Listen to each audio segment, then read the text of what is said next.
vamos a dibujar varias figuras en axonometría y vamos a obtener sus verdaderas formas, sus verdaderas medidas, ¿vale? Entonces dibujo los ejes también al azar, entonces tengo una axonométrica trimétrica. Recordad que si los tres ángulos distintos estamos hablando de trimetría, si cogiera dos iguales y uno desigual, pues tendría dimetría, y si cogiera los tres iguales tendría isométrica. Cuando hago los ejes de forma aleatoria, pues siempre va a salir trimétrica. La posibilidad de que coincidan dos ejes, pues es una entre infinitas, ¿no? Ya, por mucho que sea preciso, a ojo, si me acerco siempre los ángulos van a ser distintos, ¿no? Bueno, pues tenemos los tres ejes y dibujamos, por ejemplo, una figura cualquiera. Pues, por ejemplo, un prisma. Entonces dibujo este prisma. Entonces, como está según esos ejes, pues tendré que hacer paralelas a los ejes. Entonces, por ejemplo, que el prisma venga hasta aquí y que venga hasta aquí. Bueno. Entonces, fijaros que ahora, siempre siguiendo la dirección de los ejes, tengo aquí esta arista. Ahora sigo aquí la dirección de este eje, tengo esta arista. O sea que lo único que tengo que hacer son aristas paralelas a los ejes, sin más, ¿no? Eso lo sabéis hacer sin problema. Entonces tengo aquí esta cara que será idéntica a esta, es como si fuera una traslación. Y si no lo es que el dibujo está bastante mal hecho, que lo está, pero bueno. Entonces hacemos aquí también la paralela al eje y la paralela al eje, teniendo ya ahí ese prisma en axonometría isométrica, ¿vale? O isométrica, trimétrica, ¿de acuerdo? Vamos a hacer alguna figura más. Voy a hacer, por ejemplo, aquí una elipse. Realmente no sé si es una elipse. Luego, cuando haga el abatimiento, veré si es una elipse. Entonces, coloco la elipse. Eso sí, el eje debe ser horizontal, porque si representa una circunferencia, pues siempre al girar una circunferencia y proyectarlo ortogonalmente, el eje mayor va a seguir siendo el mismo y va a ser horizontal. ¿Qué pasa? Si es una elipse, no. O sea, si yo tengo una elipse apoyada aquí, puede salir entonces en la perspectiva así, ¿vale? Entonces voy a hacer un cono de manera que tenga este eje horizontal. Hago aquí, por ejemplo, una horizontal y dibujo aquí la base del cono, por ejemplo esta. Lo que pasa es que aquí ya me va a salir casi fuera. Bueno, lo voy a dibujar aquí. Bueno, lo voy a dibujar aquí así igual. Entonces, esta es la elipse. Aquí va a venir el eje vertical y dibujo entonces un cono. Bueno, pues ya tengo un cono en axonometría, tengo un prisma, ¿vale? Y por último voy a dibujar un cono así, de manera que tendría que calcular los puntos. Va a salir otra elipse, pero va a salir una forma irregular. Será un cono de base cónica, un cono elíptico que se llama como este, ¿no? Entonces no lo voy a hacer porque habría que ir calculando punto por punto. Entonces me voy a conformar con estas dos, ¿no? Vale. Y voy a calcular también las sombras y ver qué sombras tiene aquí abajo, ¿vale? Entonces, tenemos dos tipos de sombra, sombra con luz puntual o luz solar, ¿no? ¿Qué diferencia habría? La luz solar, los rayos son paralelos y la luz puntual sale de un punto, ¿vale? O sea que si tenemos un cuadrilátero y lo sombreamos con líneas paralelas, su sombra pues será algo así, ¿vale? O sea que la sombra de este cuadrado será esto. Pero si cogemos una luz puntual, entonces alineamos este punto con este, este con este, este con este y este con este, y mirad que en la sombra de luz puntual esto se agranda, ¿no? Sería la diferencia entre los dos tipos de sombra.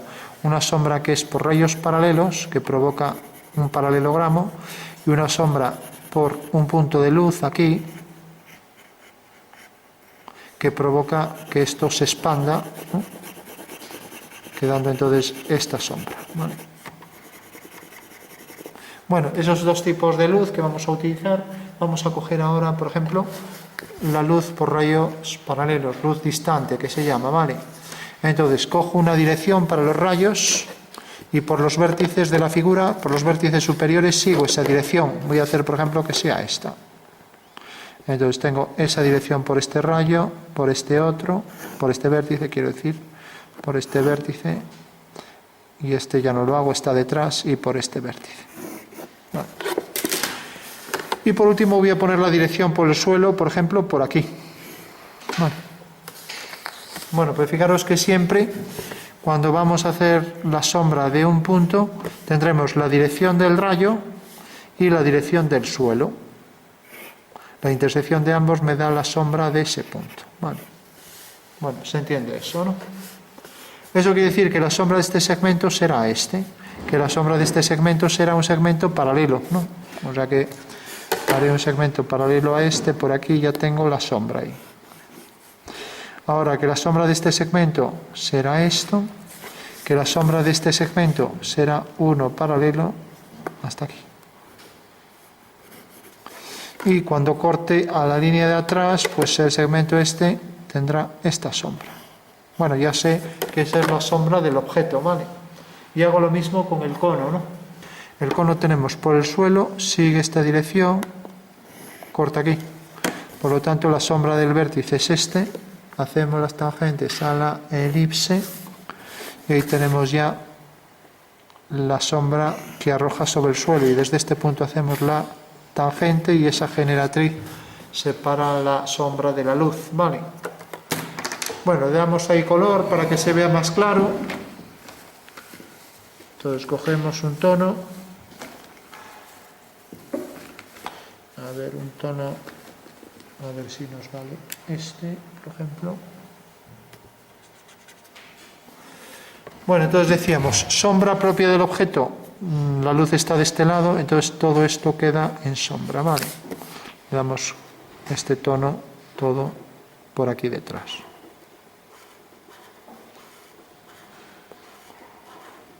Sombra propia de este objeto. Bueno.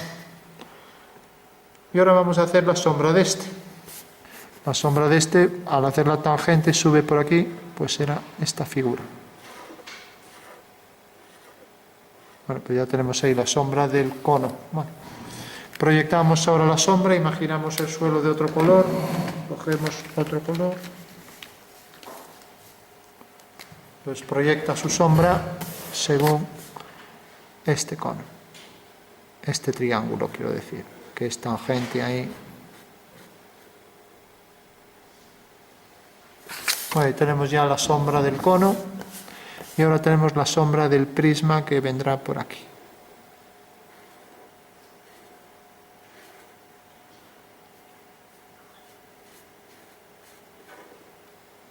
Bueno, pues eso es realmente como si desplazáramos, para que se entienda, como si desplazáramos este cuadrilátero aquí abajo, por paralelas, desplazado quedaría aquí, ¿vale?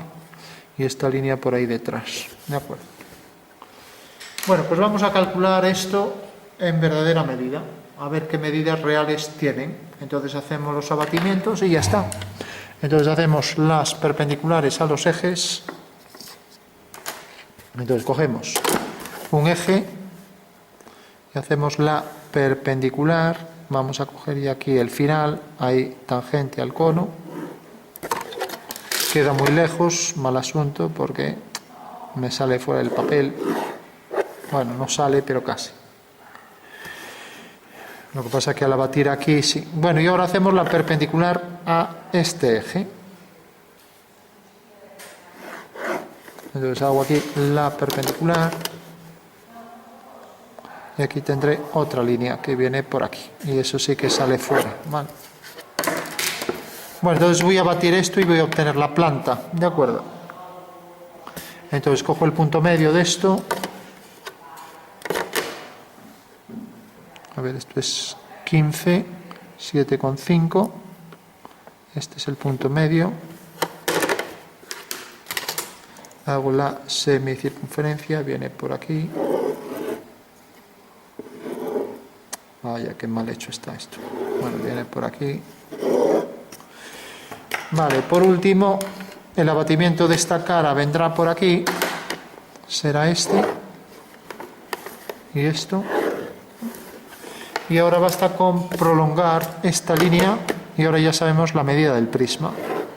El prisma viene desde este punto, aquí, hasta este. O sea que haciendo paralelas a los ejes ya sabemos que esta es la medida real del prisma. ¿Vale? ¿Se entiende eso? Fijaros que lo único que hay que hacer es bajar este punto hasta el eje. Bajar este punto hasta el eje. Y ya lo tenemos. ¿De acuerdo? Si hacemos aquí lo mismo, podemos inscribir esto si queremos en un cuadrilátero. Toca aquí, podemos bajar una vertical, pues hago aquí la vertical tangente, hago aquí la vertical tangente, ¿no? La elipse viene por aquí, hago una horizontal, corta aquí, entonces bajo por aquí una vertical y hago aquí esta línea, o sea que este será el eje mayor, ¿no?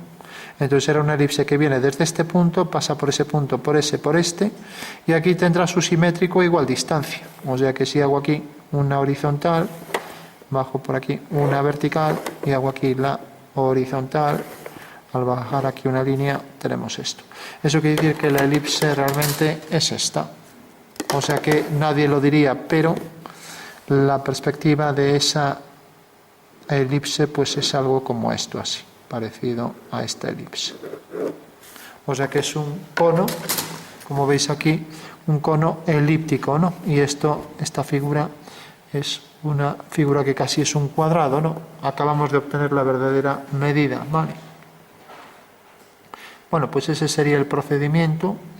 Y como esto nos queda fuera, lo podríamos hacer dentro, aquí, aunque es chapucero, pero bueno, haríamos una perpendicular, lo vamos a hacer aquí.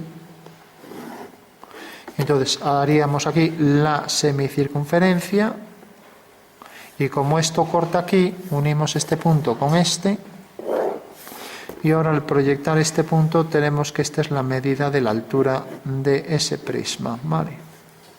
Que será lo mismo si esto lo hago más grande, pero si lo hago más grande o más pequeño, fijaros que si lo hago más pequeño aquí, la perpendicular, ¿no? Al hacer el abatimiento también, pues me vuelve a dar lo mismo. Me vuelve a dar un segmento igual de grande, o sea que es igual donde se haga la sección, ¿vale? Bueno, pues gracias a la sonometría podemos obtener las verdaderas medidas de las figuras, las alturas de las figuras, como vemos aquí, ¿no? Y también, aquí también podríamos proyectar el cono siguiendo la dirección de este eje, o si queremos lo proyectamos aquí directamente. Hago aquí esta línea, hago aquí una paralela, corta aquí. Por lo tanto, la altura del cono viene desde este punto hasta este. Vale. Bueno, pues la forma de obtener la verdadera medida de las figuras, ¿vale?